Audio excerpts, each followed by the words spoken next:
Uttar Pradesh PCS prelim 2018 CSAT की जो हमारी लगातार क्लासेस चल रही हैं पिछले वर्षों की, अंतर्वैयक्तिक एवं संचार कौशल, उसी के क्रम में ये हमारी नेक्स्ट क्लास है। आज हम 2018 के पेपर को में आए हुए पुराने प्रश्नों को देखेंगे। अंतर्वैयक्तिक एवं संचार कौशल जो आप ऊपर देख रहे हैं, आप पढ़ लें।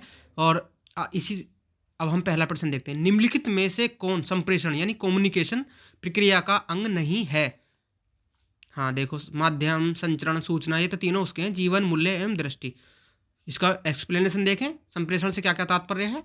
और अगला, किसी संगठन में अधिकारी तथा अधीनस्थों के मध्य नियमित अंतःक्रिया का सबसे बड़ा लाभ यह। अंतःक्रिया का मतलब रेगुलर इंटरेक्शन का बिटवीन यानी ऑफिसर और सबॉर्डिनेट, यानी एक अधिकारी और निचले कर्मचारियों के बीच सबसे ज़्यादा क्या, जो सबसे बड़ा लाभ अंतःक्रिया जो का होता है, इंटरेक्शन का जो सबसे बड़ा लाभ ये होता है कि यह प्रभावी यानी डिसीजन मेकिंग को सुगम बनाता, आसान बनाता है। ठीक है, अगला प्रश्न देखते हैं हम। निम्नलिखित में से कौन कक्षागत संप्रेषण में सम्मिलित नहीं है? तो कक्षा मतलब एक क्लासरूम में कौन सा संप्रेषण अनौपचारिक भी होता है, इनफॉर्मल भी होता है, साइलेंट मौन भी होता है ना, औपचारिक भी होता है, फॉर्मल है, अनौपचारिक भी होता है, दोनों तरीके से होता है।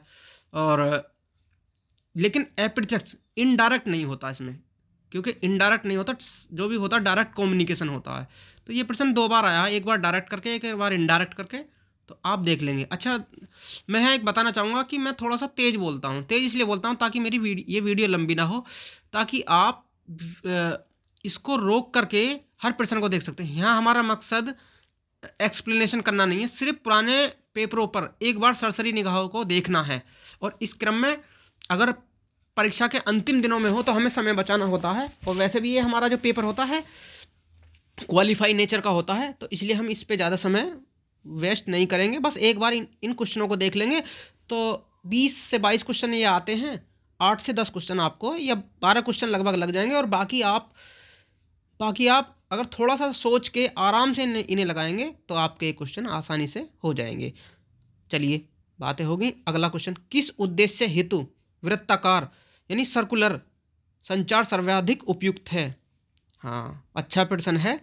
लेकिन किस पर्पज से होता है? ये जो होता है जब किसी बात पे असहमति होती है, कोई नया आदेश या कोई भी हो, कोई भी फर्म हो, कोई अधिकारी हो, कोई कार्यालय हो, वहाँ पे जब सदस्यों में असंतुष्टि हो किसी बात को लेकर, तो उसमें राउंड टेबल होती है, एक बिल्कुल सर्कुलर चक्रीय, जिसमें आई कांटेक्ट बना रहता है और सहमति द्वारा ये हमारी वृत्ताकार संरचना सर्वाधिक उपयुक्त मानी जाती है। तो इसका ऑप्शन हमारा चौथे का सी होगा।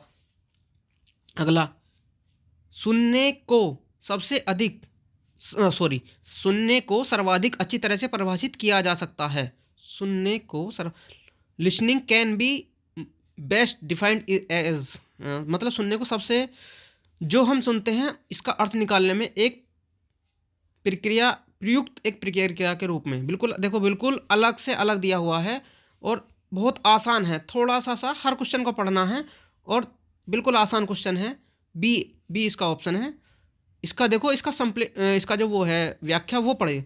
संप्रेषण दो या दो से अधिक व्यक्तियों के मध्य मौखिक, लिखित, सांकेतिक या प्रतीकात्मक माध्यम से विचार एवं सूचनाओं के प्रेषण की प्रक्रिया है। ये है देखो, तो इसलिए इसका ऑप्शन क्या हो जाएगा हमारा, जो हम सुनते हैं उसका अर्थ निकालने में प्रयुक्त एक प्रक्रिया के रूप में।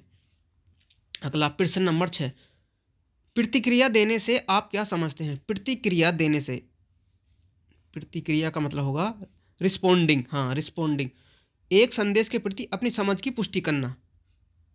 एक संदेश, सबसे सटीक आंसर है इसमें। ये तो बिल्कुल ही नहीं है इसका, ये तो बिल्कुल ही अलग दिख रहा है।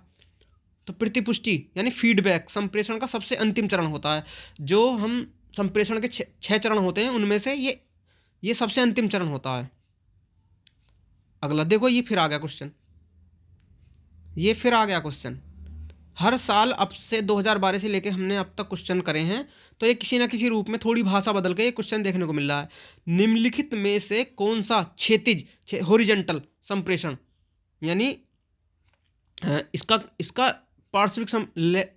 लेटरल कम्युनिकेशन, पार्श्विक संप्रेषण, क्षैतिज संप्रेषण होता है। तो पार्श्विक संप्रेषण क्षैतिज संप्रेषण का एक प्रकार है।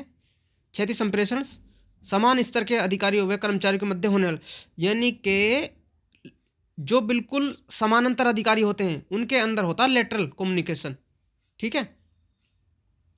और डाउनवर्ड जो होता है दूसरा वाला, ये ऊपर से नीचे वाले, अपवर्ड जो होता है वो नीचे से ऊपर वाले कर्मचारियों के लिए होता है, सही है। न्यूट्रल जो तटस्थ होते हैं, बिल्कुल हमारे बिल्कुल अलग विभाग मान लो, ठीक है। तो आपको चारों के बारे में समझ में होगा। इन चारों में से एक क्वेश्चन घूम फिर के मिलना है, लेकिन डाउनवर्ड और लेटरल मतलब लेटरल जो होता है हमारे बिल्कुल सहयोगियों के साथ, एकदम सहयोगी कर्मचारी के साथ, ये कहते हैं समान पोस्ट वालों के साथ। अधोलिखित में से कौन सा विकल्प निम्नलिखित शाब्दिक संवाद को इंगित करता है? प्रोफेसर शर्मा ने अपना व्याख्यान कक्षा में दिया। प्रोफेसर वर्मा ने अपना संदेश मोबाइल द्वारा छात्रों को दिया।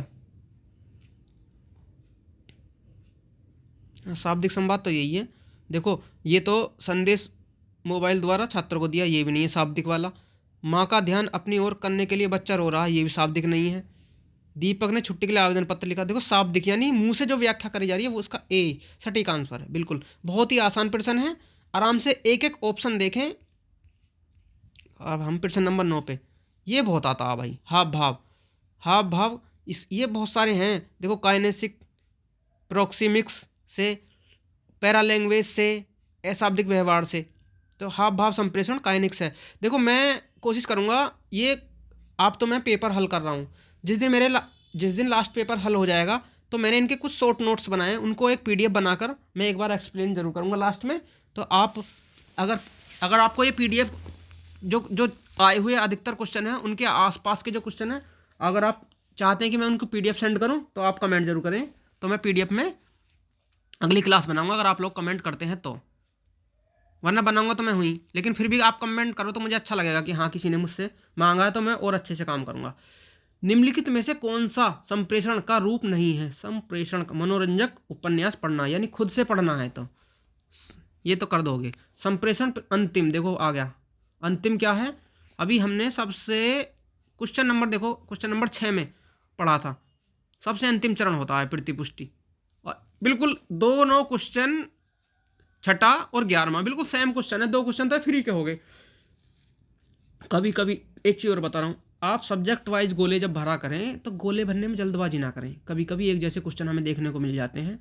और मैं चाहूँगा कि लगभग पहले 2 या 3 पेजों को आप सोल्व करें, उसके बाद आप गोले भरने की प्रक्रिया करें। हर क्वेश्चन में गोला भरने से बचें, ठीक है। जल्दी करने मतलब 8-10 क्वेश्चन करें और एक बार उनको देखें, क्योंकि हमारा मकसद सिर्फ पढ़ना ही नहीं होता, हमारी जो मूल्यांकन होता है वो OMR बेस्ड होता, तो OMR पे हमें सबसे ज़्यादा सावधानी बरतनी है। तो ये तो हो गया आपका 12वां क्वेश्चन। देखो किसी संगठन में वह संप्रेषण जो अधीनस्थों को निर्दिष्ट करने के लिए प्रयुक्त किया जाता है। देखो अधीनस्थों को डाउनवर्ड, अभी मैंने पिछले ही क्वेश्चन में ये इसको एक्सप्लेन किया है, अपवर्ड, डाउनवर्ड, और ये सारे हैं, ठीक है।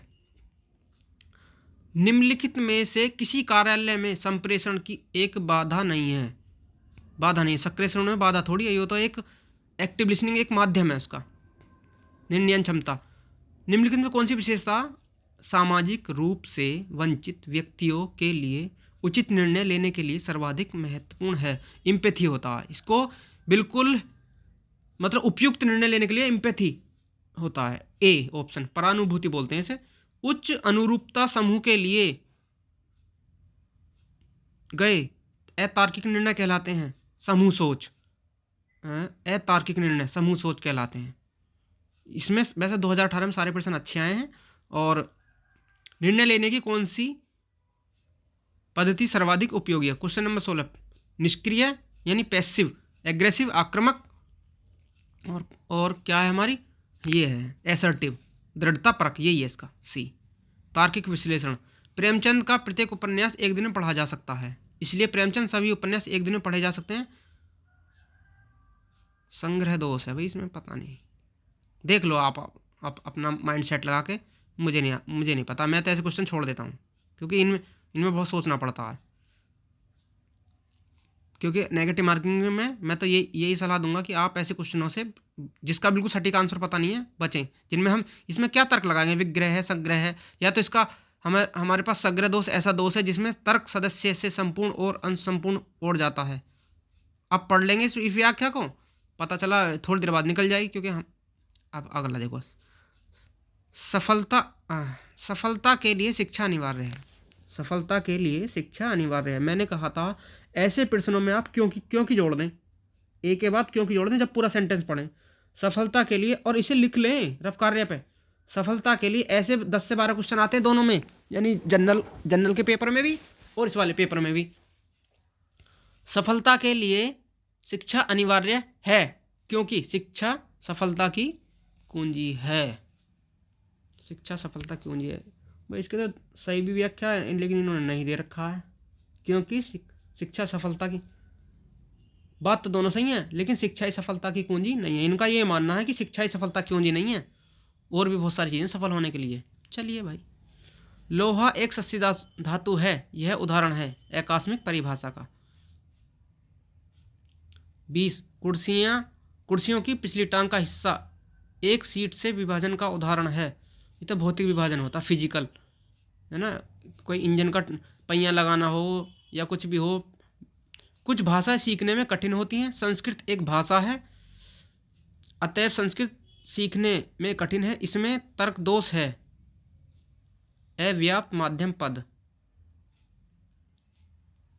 तर्क दोष। चलिए एक बार तर्क दोष को आप पढ़िए, और ये तो बहुत आसान है। निम्नलिखित में से सही क्रम कौन सा है? सबसे पहले तो पकेगा ही खाना भाई, पकाने के बाद चबाओगे, चबाने के बाद पचेगा। देखो इसमें और डायरेक्ट चबाने के बाद थोड़ी पकेगा, यही इन्होंने उल्टा दे रखा है। सही है। 23वां क्वेश्चन, पौधा एक वनस्पतिक जीवधारी है, यह पौधा एक वनस्पति जीवधारी है, यह उदाहरण है पर्यायवाची परिभाषा का।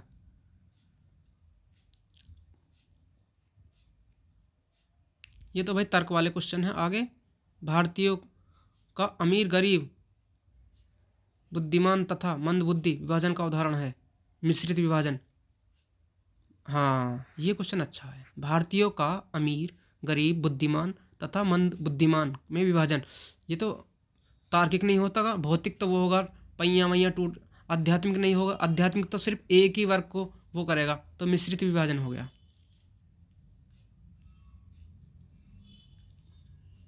सभी कभी आलसी हैं, ये सब रीजनिंग के क्वेश्चन आ गए भाई। तो हम अपनी इस क्लास को यहीं पे समाप्त करते हैं। तो मिलते हैं अगले पेपर की अगली वीडियो में। धन्यवाद।